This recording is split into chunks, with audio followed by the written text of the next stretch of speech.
The game has not even been released yet, and Starfield is already catching some heat on social media in what some are considering a large blunder by Bethesda. Starfield launches on September 1st, this Thursday, for Ultimate Edition owners. However, leaks have already started to appear online ahead of its launch.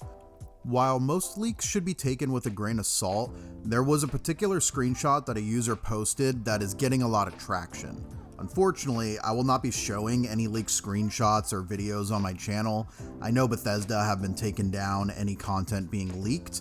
However, if you wanted to check out the videos for yourself, people have been repeatedly posting on various social media sites, so you might be able to catch one before it's taken down. Anyways, a user posted a screenshot of a message he had received while traversing one of the 1,000 planets we can explore. It had told him that he had reached the end of the explorable area and he would need to go back to his ship if he wanted to continue exploring the rest of that planet. He did also state that it took him 40 minutes of walking in the same direction before he encountered this message.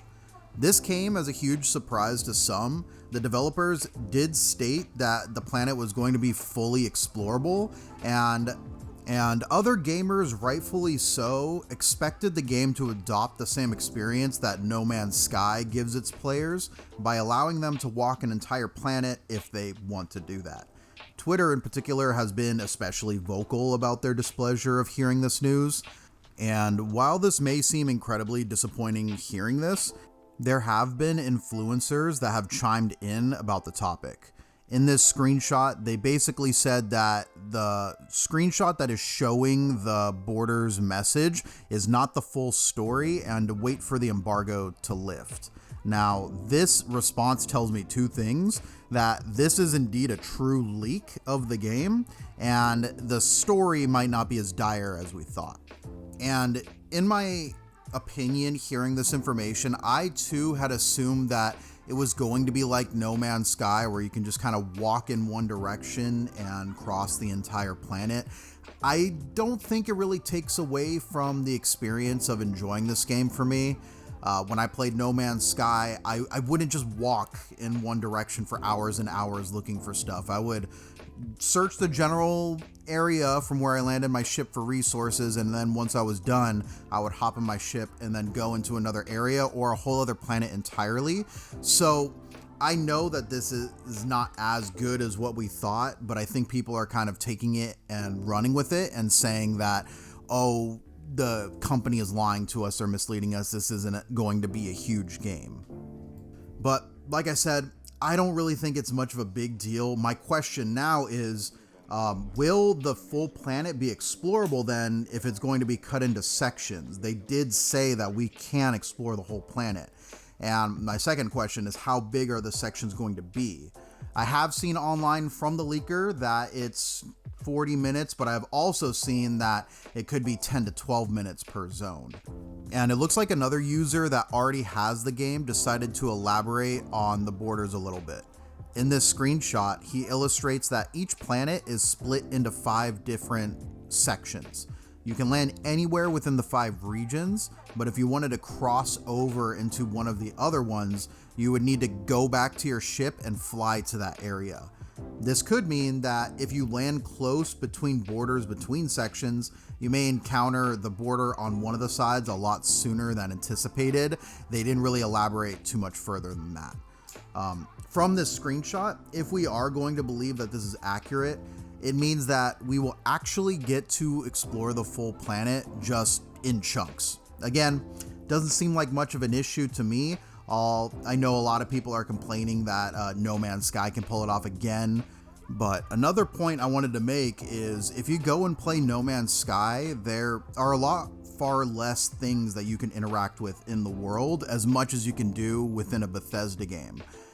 This world is going to have like loose weapons, gear, and food just on the ground that will be laying on tables, containers, and even when you kill enemies, they'll drop their gun on the ground.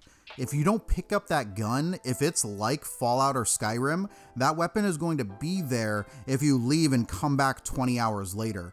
The game remembers an item is there, what it is, and exactly what location it's at.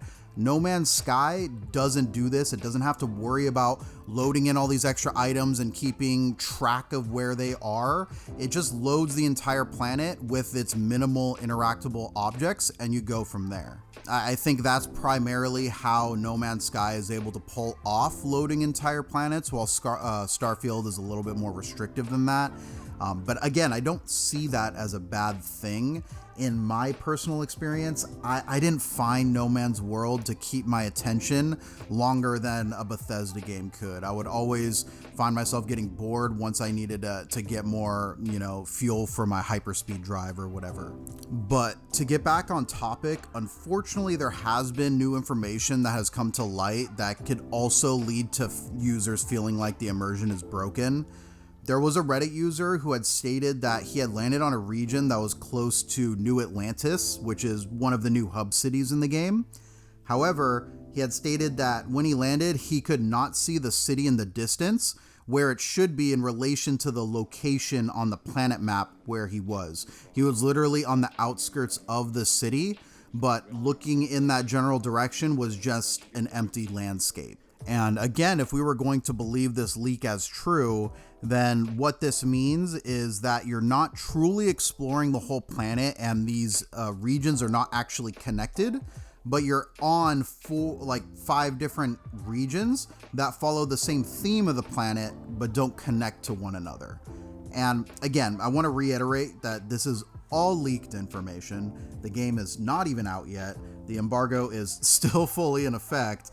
And the only influencer that I know of that has a review code only confirmed the existence of the borders, and that's it. However, if this leak is, again, indeed true, then I think it's incredibly disappointing.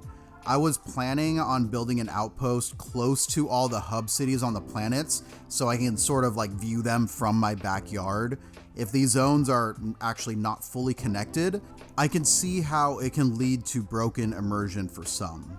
And again, gamers are saying that Bethesda is lying again. They're being misleading about their marketing. However, if you go back and listen to all that they talked about this game, they haven't really confirmed that you weren't going to need a loading screen. However, the not being connected part doesn't make it seem like we're exploring the entire planet. In my honest opinion, just going based off of all this information being true, only the last information would be the most disappointing thing we have heard so far. I will say again, I don't think it's going to take away from my enjoyment of the game. I don't explore whole planets in No Man's Sky. Like I said, I fly, gather resources, go to the next one. So having a border doesn't necessarily seem like a bad thing, as long as the border isn't big enough so that it's not a constant distraction. If it is the 40-minute mark that we originally heard, I think that's more than enough for a region. I've also read somewhere that it takes about 48 minutes to walk the map of Skyrim from one point to another. So if we were going to have 5 Skyrim-sized zones to a planet with 1,000 different planets to explore, this would essentially mean we have 5,000 Skyrim-sized maps to play in. I don't think that anybody would see those numbers and find that to be not enough content for this game. However, the big question still remains is how big are these regions and are they going to be connected? But anyways, what do you guys have to say about the leaks? Do you believe them? Do you think that they're all a hoax? If they are true, what do you think about the game having borders on the planets? I can't wait to continue the discussion in the comment section below. Thank you all for checking out this video, and I'll see you in the next one.